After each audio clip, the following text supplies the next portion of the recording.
Thank you very much. Sandy, can you help me with the PowerPoint, please? Because I see it's there. But so what she didn't say is that I am a European, of course, but I am of Italian nationality, despite my German-sounding family name. But as you heard from my background, I grew up in this very northern part of Italy that's very close to Austria. And there we still have a German-speaking minority. And that's why our family names are German or Austrian, because before World War I it was part of the Austro-Hungarian Empire. So I come from one of the many minorities in Europe. Okay, so I have half an hour, and I'm a bit impressed by you because most of you are historians. And so I think you probably know much more than I do about the development and the history of the European Union. But still, I was asked to give a little overview, so I will go very quickly through that, and perhaps we have then 15 minutes for a few questions if you want to ask any. Okay? So, let me see if this works. Okay, so I have about 20 slides. I'll go through them very quickly because I think you know all of this, but just to refresh your memories and to get you focused on the European Union this morning on this rainy day. We look first at the history of the European Union, and if you look at the original purpose of the EU, it was to secure peace between France and Germany, notably, and they were, as you know, they were enemies, and at the time the main material to fight wars was coal and steel. And so by controlling the production of these two products, they were able to control each other, and they were able to never let happen a war like that again. In 1951, we have the European Coal and Steel Community that was set up. It was put under the control of the High Authority. And only 6 years later, the real launch of the European Union started in 1957, what we consider sort of the birth of the European Union. And that launched the creation of the European Economic Community and the establishment of the common market. The key milestones then since then have been in 1986 with the Single European Act, when we founded the single market and the European Political Cooperation. This was the first major revision of the Treaty of Rome of almost 19 years earlier. And then, while all of you will remember 1989, the fall of the Berlin Wall, when Germany was reunited and Eastern Europe was democratized in 1989. And 3 years later, we had one important treaty, the Maastricht Treaty. As you know, in Europe we don't really have a constitution. We have these treaties that are agreed by all the member states and then ratified by all the national parliaments, and they form the basis of our European law. And so that's one, the 92 treaty was very important because it created the European Union as such, and not anymore the European communities, and it created the pillar structure. So that we had one justice area, then we had a foreign policy area, and we had the so-called community area, where the European Union was directly competent and where all the member states had delegated their sovereignty to the European Union institutions.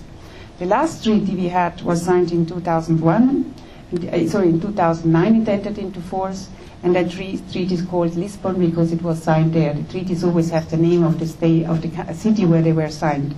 And the key improvements are democracy and transparency, more rights and values.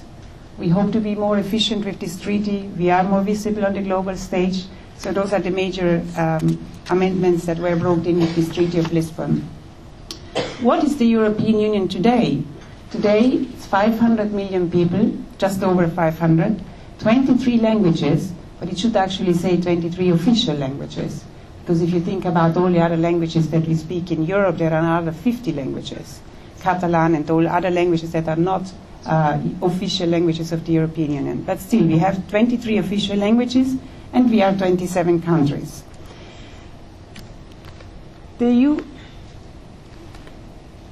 Oh, I see that I was behind. I'm sorry with my slides. Okay, that's for the Treaty of Lisbon. That's what I was showing, yeah. 27 countries, 23 languages. Okay. Yeah, and so the European Union today, if you look at our share of world population, we are 7.5. We are 30% of the world GDP, and we provide 56% of world official development aid. So truly a world leader. Let me recall the main values of the European Union: freedom, rule of law, democracy, equality, respect for human rights. And I think that makes us the perfect partner for Europe, for the United States, because we really share these common values. A few words only about enlargement, because you're going to have a presentation later about that. So the conditions for membership, they are political first. We need to have stable democratic institutions.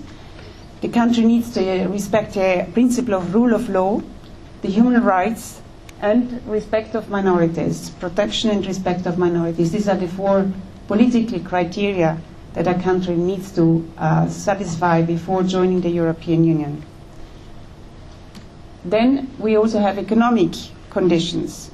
The country has to have a market economy, and it has to be able to cope with competitive pressures.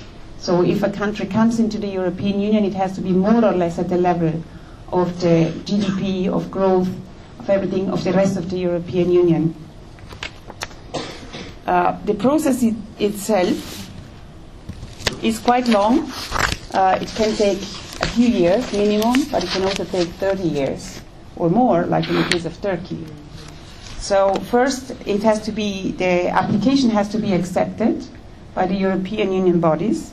Then the negotiations start on accessions, on thousands of pages of law, because the country has to adopt all the laws of the existing European Union. And then this is all condensed into a treaty, which has then to be ratified by the European Parliament, but also by the national parliaments of all the member countries, the 27 member countries, plus the candidate country. So it's a very long process.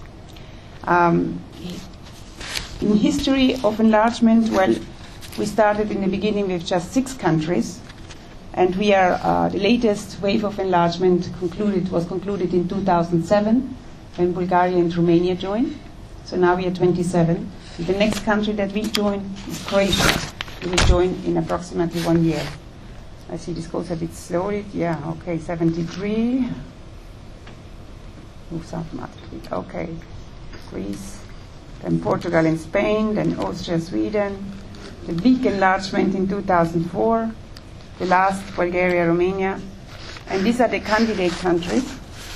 This is Croatia, as I said, it will join in a year. That is already decided. But the other candidate countries are Iceland, which may not be a very long negotiation process because their legislation is already very close to ours, and they have the same political values. We have Turkey. Turkey is a totally different history from the other countries, but it is also negotiating the accession. Then we have Montenegro and Fyrom. We call it Fyrom because we cannot call it Macedonia, because one member state is not happy with the name of Macedonia, so we have to call it Fyrom.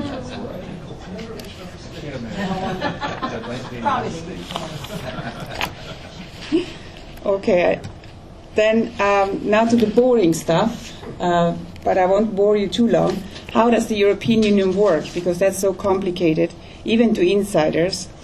But we have the main institutions are the European Commission, the European Parliament, the Council of the European Union, and on top of all them, the European Council. This is Mr. Barroso, José Manuel Barroso. He's Portuguese. He's the president of the European Commission. He's now on his second mandate. You also have a photo behind there. As I said, he's Portuguese, and the Commission is composed of 27 independent members, one from each country. So they are like a little bit like a government, if you want. They're like ministers. And the functions, the main functions of this executive branch, the Commission of the European Union, is that it proposes new legislation. It's a very, very, very key task, because if they don't propose anything, then nobody else can really do something. First, it has to be proposed. So that's the one task, and the other one, it manages the EU day-to-day business and budget. And the Commission is as an administrative body. It's located in Brussels. That's where the main offices are, and there are about 25,000 people working for the European Commission. And when you think this is a lot, then please think that the administration of Paris has about 5,000 people. That's only one city. So here we are still governing 27 countries, even if not in all areas, because in many areas member states still retain their sovereignty. But still, I think it's a huge workload. So 25,000 people is absolutely justified for such an administration. Then the next one is the voice of the people, is the European Parliament, which in the history of the European Union has become more and more powerful as new and new tasks were added. And it's composed of 736 members of Parliament from all member states. And the number of parliamentarians for each country are adapted to the size of the population of each member state. And what are its main functions? It decides on the EU legislation together with the Council of Europe. No, this isn't. With the European with the Council of Ministers, co-EU Council of Ministers, and it supervises all the work of the European Union. And one task which is very key, which is not mentioned here, that is also agrees to the budget of the European Union. And as you can imagine, budgetary powers are very important. So that's also a key function that the European Parliament has. Here you have the main meeting hall in Brussels, in the big building of the European Parliament. The European Parliament meets, I think, 8 times a year in Brussels, but it meets another 5-6 times in Strasbourg in France. And if you ask me why it meets in Brussels and France, because again there are 2 member states that considered very important that this main democratic body of the European Union meets in their countries. So not just in Brussels, but they have to meet also in France. And traveling from Strasbourg to Brussels is about, I think, 5-6 hours by train. There are also flights, but I can tell you that all the people who work for the European Parliament, once a month, they all have to go for a week to Strasbourg. So it's like a travel circus almost going on every month. Then the next one is the Council of this is the European Council. You have a picture here of Herman Van Rompuy. He's our new president of the European Council, only since I think now 3 years, and he's the head of the body of the European Council that is composed of the heads of state or government from all member states. And the last meeting they have had it just a couple of days ago, 2 days ago, when they agreed on an important package for the euro crisis. So this is the big body, 27 heads of state or government, and chaired by Mr. Van Rompuy, who is a former Belgian prime minister. And it sets the general guidelines for EU policy, so it doesn't decide on specific issues, but it gives sort of the general outline, and then the lower bodies like the ministers have to agree. And that was the same with the euro crisis. They didn't go into all the details. They gave the sort of overall principles, guidelines, how to solve the euro crisis, what to do now. And now it's up to the ministers, in this case, finance and economic ministers, to work out the details. And yeah, this is the ministers. This is called Consilium. We chose the Latin word, not to offend one of the 23 official languages. And it's composed, as I said, from a minister from each country, and he decides on the EU legislation together with the Parliament. And it also manages common foreign and security policy. In the past, this was the most powerful body of the European Union, but now it shares more and more power with the European Parliament, so I would say they are about almost at the same level now in terms of power sharing. Then I can't forget, of course, the Court of Justice, 27 independent judges, 1 from each state, and it rules on how to interpret EU law, ensures EU countries apply laws in the same way. This is also a very important body. I mentioned in this case we have with the US, perhaps you have heard of the emission trading scheme that in Europe, that we have in Europe, whereby we want to, which is one of our main instruments to fight climate change. And we are, from 1st of January, all the airlines that come into Europe, they will have to pay a fee, will have to pay for pollution, so to say. If they are more polluting, they have to pay more. If they are less polluting, they have to pay less. And the United States is not very happy with this legislation. And they went, then the air companies, the American air companies, went to this Court of Justice in Luxembourg to fight their case and say that this legislation was not acceptable because it's basically, they consider it extraterritorial, which means it applies to outside the European Union, which they thought was not fair. So this is a very important function, this rules on how to interpret EU law, and it's recognized also by American airlines, just to give you this concrete example. Economic and Monetary Union and the Euro. This one I skip because you are having this afternoon 2 presentations on the Euro, so I'll go, of course, the Euro coins here, introduced, policy. I skip all this because I think you're going to hear about it this afternoon. The European Central Bank in Frankfurt. These are the Euro notes. Okay, now the EU on the world stage. As I said, we are 500 million people, we are 27 countries, we are 30% of world GDP, so I think we have an important role to play. And our main instrument is a very boring abbreviation, CFSP, which stands for Common Foreign and Security Policy. There are 4 sort of areas. One is this common security defense policy, the other one is peacekeeping and crisis management, European security strategy, and then one important aspect, that is the European Union and NATO, where we very closely cooperate.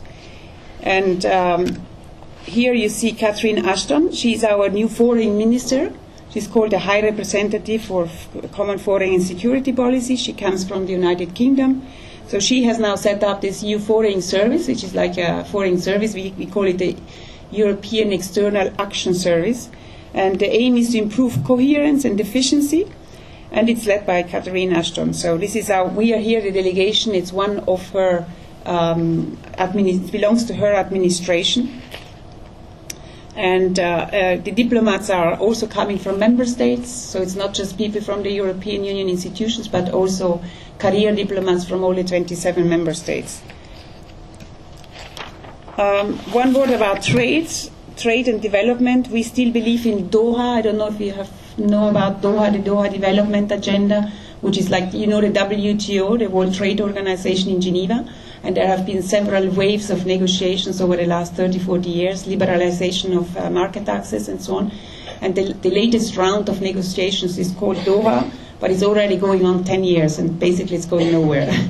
But we still believe very much in market liberalization, in opening of the access to our markets, in removing trade barriers.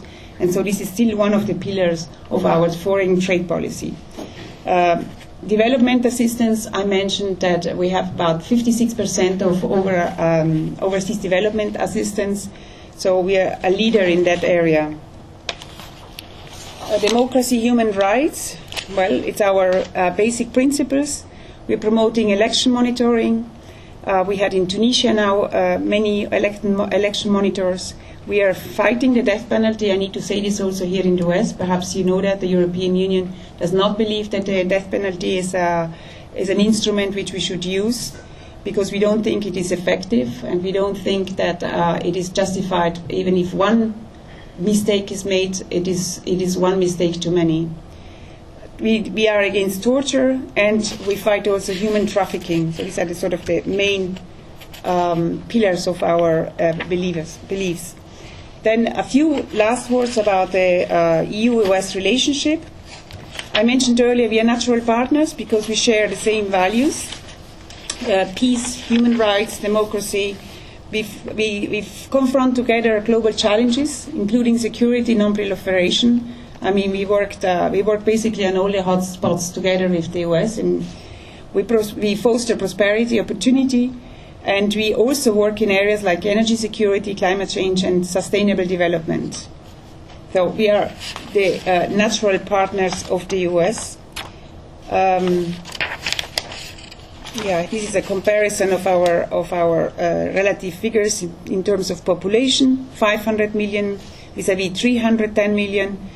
The GDP, 16.4 trillion, the United States, Europe, 14.3 trillion, and also the size, 1.8 million square miles and 3.5 million square miles for the US. So we are the largest trade partners in the world. Foreign direct investment as well. If I make one example, the United States invests more in the Netherlands than it invests in China, to give this idea. And this is only one small country in the European Union. So we have here the figures for trade every year. It's 30%, more than 30% of global merchandise trade and 40% of global service trade. So the other, I went back. Okay, and we generate 50 million jobs in the EU and the US, because as you know, markets now are global. There are many European companies here that work here in the US, many American companies that work in the EU, and together I think we account about for 15 million jobs on both sides of the Atlantics. Okay, well, this is now my last slide. I leave this on because it is all the areas where we work together, where we have regular dialogues throughout the year. For example, I see here the US Education Policy Forum. This takes place on the 7th and 8th of October here. It's a yearly exercise where we meet for 2 days at the highest level and discuss our education cooperation. But there are also many other areas, from biotechnology to terrorism, energy, and so on. So I think I want to conclude by this. I think America knows that it cannot do things alone anymore in the world. President Obama has is clearly going for the multilateral approach, and I think in that we are the natural partner for the US, in that we share the same values and we pursue the same policies. Thank you.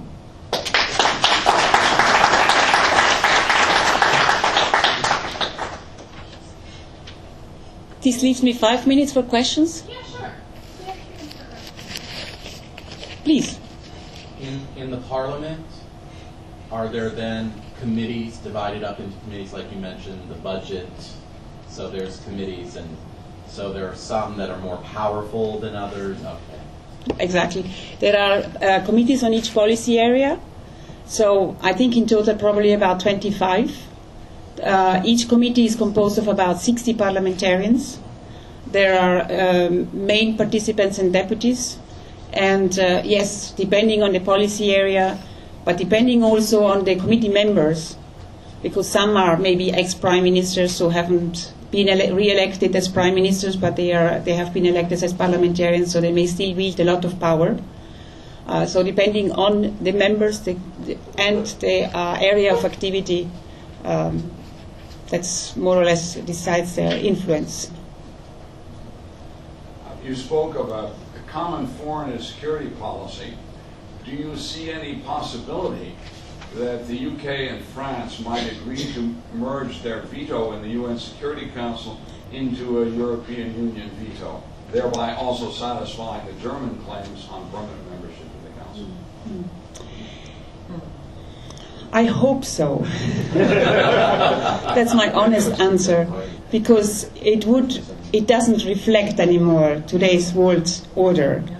So I can only hope, but as we all know, once you have something, it's very difficult, to give it up. And we have in the European Union long tried to have a common policy also on the reform of the United Nations.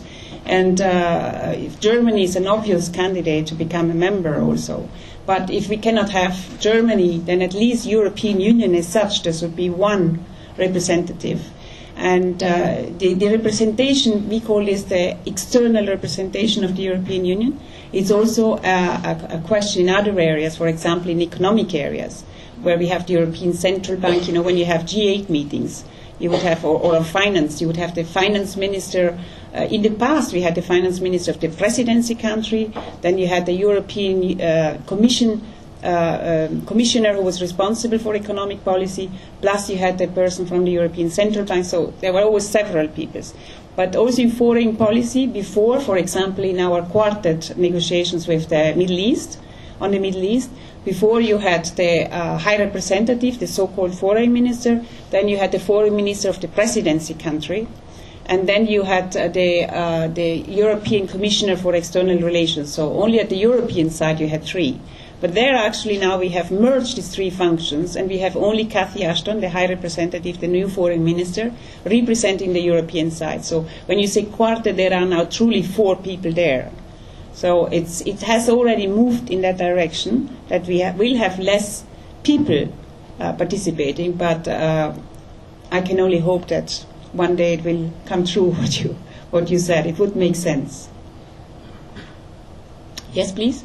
With the introduction of more countries as the EU expands, how do you believe that impacts the Union's ability to be flexible and efficient? Of course, the more you are around the table, the more opinions there are, and the more interests there are. It was already difficult to reach decisions at 15 and 12. I started working for the European Union when we were 12 countries. So already then I thought, oh, this is a never-ending talk shop.